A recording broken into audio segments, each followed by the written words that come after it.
welcome to The Big Picture. I'm Tina Jha. Today we are going to talk about the India-US Clean Energy Partnership. Well, Prime Minister Narendra Modi on Thursday announced that India and the United States are launching a Clean Energy Agenda 2030 partnership to mobilize investments and also enable green collaborations. Addressing the virtual summit on climate, which was hosted by US President Joe Biden and attended by 40 global leaders, Prime Minister Modi pitched for a concrete action at a high speed and on a large scale globally to combat climate change. He asserted that India has taken several bold steps on clean energy, energy efficiency and biodiversity despite its development challenges, adding that the country's carbon footprint is 60% lower than the global average. The Prime Minister also said, as a climate responsible developing country, India welcomes partners to create templates of sustainable development in India, and these can also go on to help other developing countries who need affordable access to green finance and clean technologies. So on this edition of The Big Picture, we'll try and understand from experts all about this clean energy initiative between India and the United States and how significant an effort it is going to be by both countries towards combating climate change. For this, I'm joined by two distinguished panelists on the program. So let me first introduce them to you. I have with me former Ambassador Mohan Kumar and Mr. Shirish S. Garud, Senior Fellow, Renewable Energy Technologies, TERI. Thank you, gentlemen, for joining me on The Big Picture today. Ambassador, let me begin the program with you. So how is Agenda 2030 partnership on green collaborations going to enhance the partnership, the energy partnership between India and the US?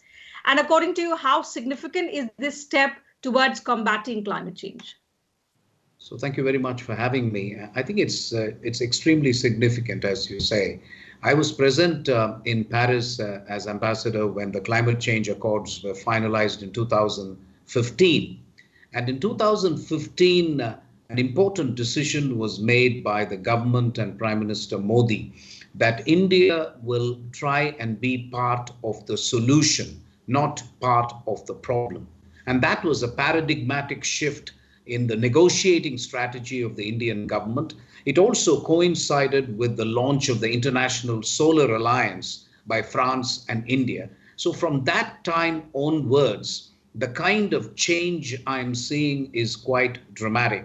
This particular joint statement, for example, it's a joint statement. The only country with which the United States normally does a joint statement is China. They did that with China before the 2015 climate change accords. The fact that they are doing it today with India signals that we are now part of the solution, that whatever happens in India is going to determine the 2030 agenda on climate change. And finally, for the first time, if I may say so to your viewers, we may be seeing the color of the money. So far, it's been promises, slogans, rhetoric. We try to see what we can do and so on. By establishing two tracks, the first track on energy partnership, the second track on finance. See, India has been saying for a long time that we cannot be expected to shoulder this transformation all by ourselves, especially since we are not being part of the problem in the past. We are now a large emitter, but still, as the Prime Minister said today, our carbon footprint is still only 60% and per capita emissions are still low. I think I would emphasize the second track, which is the financing of the green transformation. If somehow the United States can persuade the private sector, the big tech companies, to give finance to India, to make available the latest technology, I think India can really become a role model in this area. And that can set an example for other countries which are yet to make this transition. Absolutely. Mr. Garud, what do you think? Because both India and the US have set ambitious targets for themselves for 2030 for climate action and for clean energy. So how do you look at this energy partnership, the clean energy partnership that Prime Minister Modi announced yesterday, helping the two partner countries achieve these targets? I think this is another major step because India and US are already in partnership with clean energy, but it is mostly in technology development and studies or on technical side. They are NREL is closely working with POSOCO and CA. We are also working with the US consortium on clean energy integration, battery storage integration project, and also solar drying project with US funding.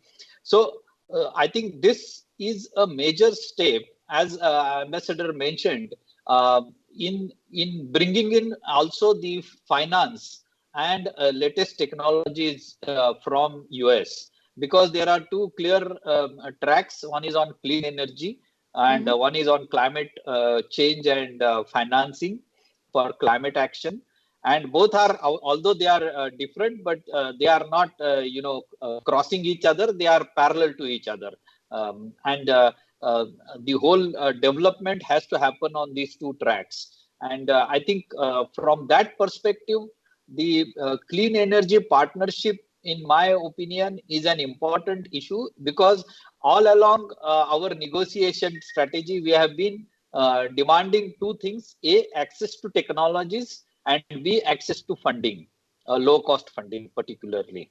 And there was a $100 billion per year fund was set up, but it never got that much funding actually. But this bilateral arrangement may help India to achieve its 450 gigawatt of renewable target by 2030, along with our NDA commitments, which are NDC commitment, which are already, we are on the track.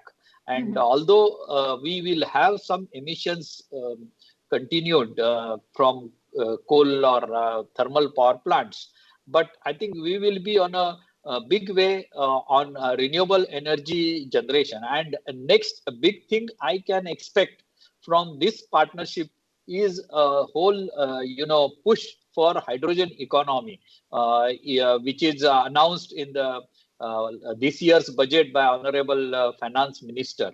So I see this as a major step towards great changes in clean energy landscape in India. Okay. And Mr. Garud, the Prime Minister also stressed upon two things in his speech yesterday: sustainable lifestyle and a guiding philosophy of back to basics, which he said are two important pillars of our economic strategy in the post-COVID era. So what does sustainable lifestyle mean for a developing country like ours? And back to basics is something that he stressed upon. So how do we aim to achieve these? How are we going to imbibe this on a larger scale? See, sustainable lifestyle is basically on two principles: don't overconsume and don't waste. You don't waste resources.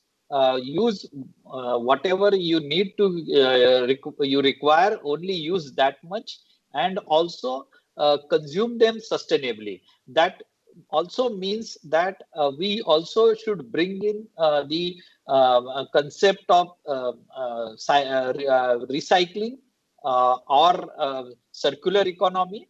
That means the resources or materials or metals or chemicals, etc., which are consumed in industrial processes in day-to-day life, are recycled or recovered and recycled in the same manufacturing. So that kind of circular economy concept, and also reducing our own carbon footprint in every activity. That means also we have to bring in energy efficiency and resource efficiency in picture. And third aspect is waste utilization and reduce the waste or use from waste to energy, both municipal waste or also in our case agriculture waste, which is bio waste. Which is also an important aspect of our sustainable, economy or sustainable living. So that is basically what he means to go back to basics, is, culturally, for thousands of years, we have been very close to nature, and our way of life is based on these principles of no wastage, or no unduly no consumption, extra consumption, and no greed. It is only what we need. We take it from our village. In villages and in rural areas, you will find there are practices for sustainable forest, community forest, and other practices. So that is actually our basic philosophy, Indian philosophy, and we must go back to that basically. Okay. Ambassador, coming back to you on this clean energy partnership. So we've spoken about how it aims to mobilize, finance, speed, clean energy development, and also in a way building capacity, which is going to measure, manage, and adapt to the risks of climate related impacts. So how are we going to go about it? What are the kind of challenges that we could face if we are to actually implement this in the true spirit? So one of the things, I think this joint statement is important for what it says, but it's also important for what it does not say. And I'm particularly happy that we have not harped on the issue of coal in India.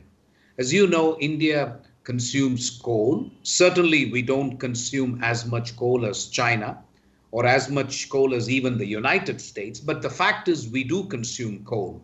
So I think one of the unsaid strategies of this joint statement, as I see it, is that if it is not possible to completely get rid of coal in India, at least try and make coal as redundant as possible.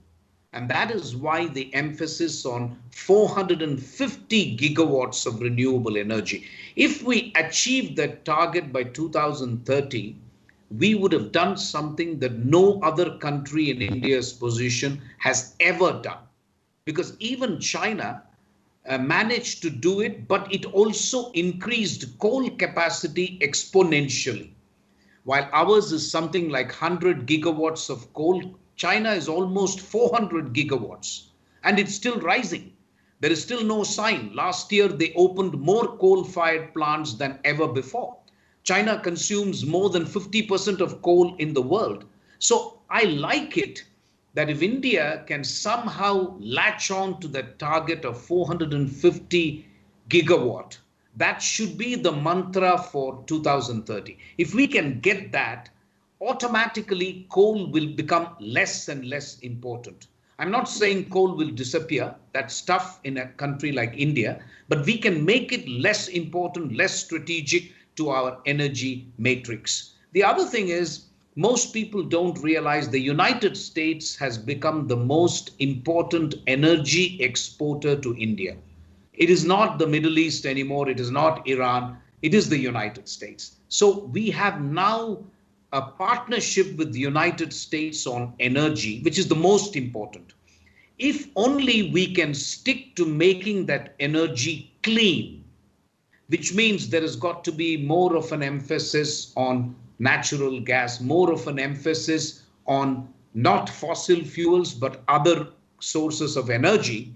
If we can do that, then you are able to fulfill the promises of the first track, which is the clean energy track. But I look to the second track in particular, as Mr. Garud was rightly saying, you cannot achieve all this without affordable finance and accessible technology. That's got to be the mantra for India. We need affordable finance. We need accessible technology. We have to make the International Solar Alliance work. And I think United States now realizes that the way, I think you have to give credit to Mr. John Kerry, because he has been remarkably frank. In his talk in India, he has been saying, we don't want India to make the same mistakes that we did when we grew. I think he has been quite open about it. My point is, it is in India's own enlightened self-interest to do all this. I think the last thing we should give the impression is that we are doing it under pressure from United States or United Nations Framework Convention on Climate Change. The The question is, do you want to leave a better air quality for your children or not? I mean, I'm 63 years old, and I'm happy to say that, or I'm disappointed to say that my generation has completely failed. We haven't left a better world, unfortunately, than what we inherited. But I think it is a duty now of every citizen in India to make sure that we leave a better country behind for our progeny than the one we inherited. And that should be in the self-interest of our country. In addition, you are going to face trade restrictions. My domain expertise is also WTO, the World Trade Organization. And frankly, if we do this in our self-interest, we will be able to handle also the pressure that we get from countries. I mean, the European Union has already said they contemplate a carbon border tax adjustment on all Indian products, on all services and products coming from developing countries and countries which have lesser environmental standards than them. They're already planning that.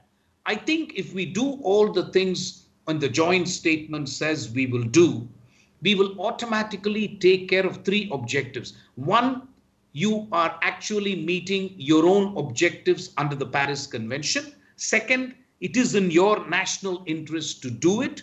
Thirdly, you are able to handle pressure when you get it later from countries saying that goods and services coming from India don't meet environmental standards. So actually you kill three birds with one stone. So there is no reason why we should not put our heart and soul into actually fulfilling. If I am India, I will tell John Kerry that I'm going to exceed my targets. Please give me more finance than what you promised. After all, you told me to do this. I'm doing more. Please give me more money. That's what you should be telling the private sector. That should be the right approach, in my view. Tarun, so we should obviously not bow down to any kind of pressure, but the challenge here for India is going to be balance between the development goals with obligations, obviously, to climate change. So what is then the best way forward?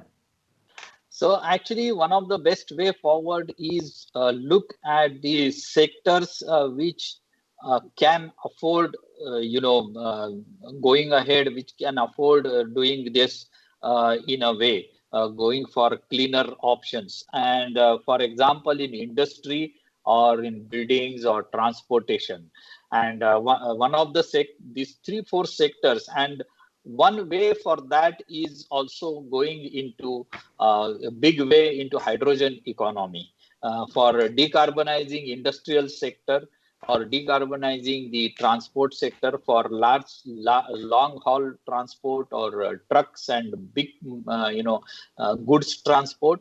We need to look at hydrogen as a viable technology, and all these technologies are still under implementation or under development, and that's where this kind of a joint effort by India and US makes a lot of sense. It makes a big step forward progress for decarbonizing our sectors, because power sector is well online, although there will be coal production, as Ambassador mentioned, coal-based electricity production, but its dependence on that and its percentage in overall production will slowly come down.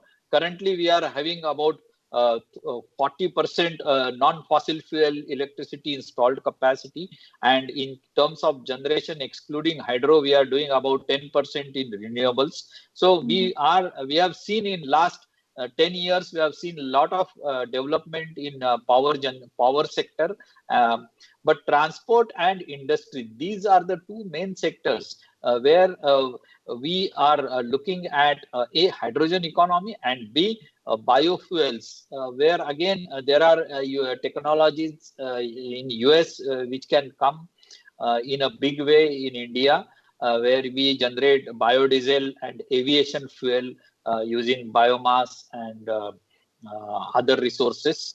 And so those are the two sectors I believe will have major impact, where we should focus on in coming future. Okay. Ambassador, if we talk about India's efforts, we are, of course, well on track to achieve our renewable energy targets by 2030. But if we look at the United States, although the pledge has been quite ambitious by US President Joe Biden, but in terms of concrete action, do you think he'll be able to walk the talk? I'm actually optimistic that the United States is a very resilient economy. And even during Donald Trump's time, the cities and states, for example, the state of California said, we don't care what Donald Trump is saying, but we will go ahead and do the kind of targets that we set for ourselves. So a lot of states in the United States actually dissociated themselves from Donald Trump, and they were actually carrying out some of the goals. In fact, that is one thing that India should start doing. Instead of doing a top-down approach, one of the things India can do is also we can encourage states to become green. That is where the action is. So I'm not very much in favor of a top-down. It's okay to have a broad goal like 450 gigawatts by 2030, but ultimately the action is in the states. You'll have to get the states somehow to buy into this goal. So to answer your question, I think the US will be fine. My point is, as far as India is concerned, what China and United States are doing in a particular span of time, we are being asked to do exactly in half the time. That is the challenge for India. Because we were late in industrializing, we are actually paying a price in the sense you are not going to. United States got more time than China. China will get more time than India. That is the unfortunate truth of climate change. That is the politics of climate change and the carbon budget and so on. So my reaction or counter to that is I want my children to breathe better air than what I did in Delhi. So I'm going to do it in my interest. But while doing that, I am going to insist on finance and technology, not because these countries are doing any charity to India, because they owe it to us, frankly. Yes. We were not part of the problem, and yet we suffered the consequences. We suffer the consequences of climate change every day in India. So we deserve this finance, we deserve this technology, and I think the Americans have come to appreciate that this is the only way by which you can actually get India to get onto the green bandwagon. That's a good thing. But I still want to see how effective the second track is. I'm very sure that it will be, but we need to make sure that the second track delivers in order for us to deliver on the first track. That's how I see it. Okay. Mr. Garud, so what the ambassador says makes a lot of sense that developed countries should obviously be doing more. What they're doing for us right now is no charity. They owe it to us.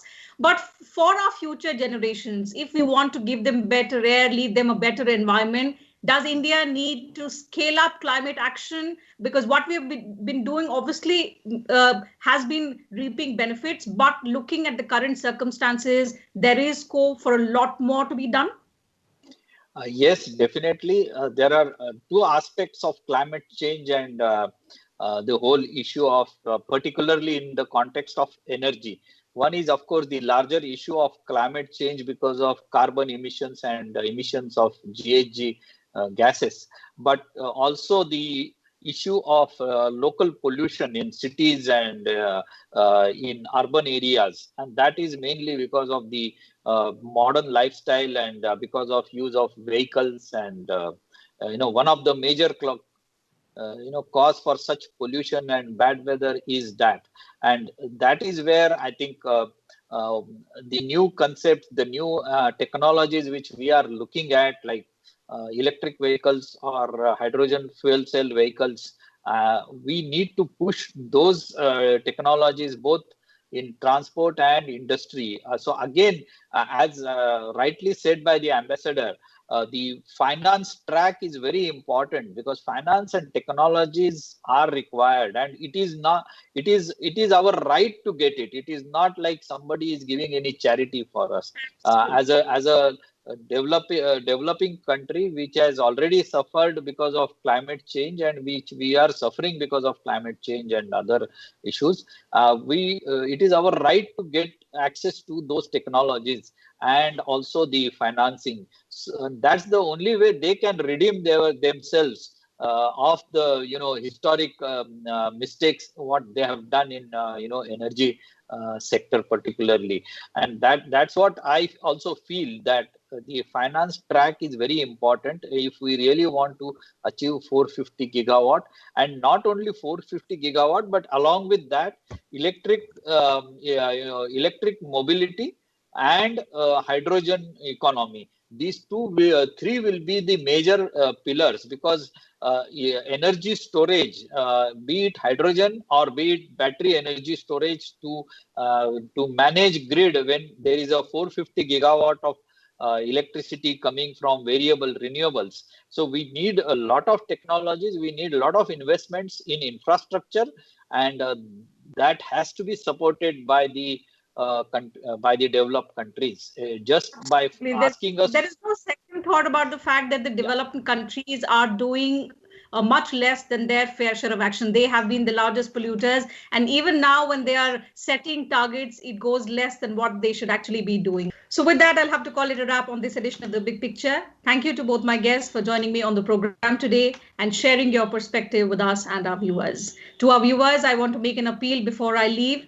Do take care of yourselves and your families. Try and stay at home if you can. We are witnessing a massive second wave of the pandemic, and we must take all basic precautions. If you step outside, remember to wear your face masks, sanitize your hands, wash them if possible, and do take all necessary precautions to maintain physical distancing. So that's it from us on The Big Picture today. See you again next time. Thank you for your time.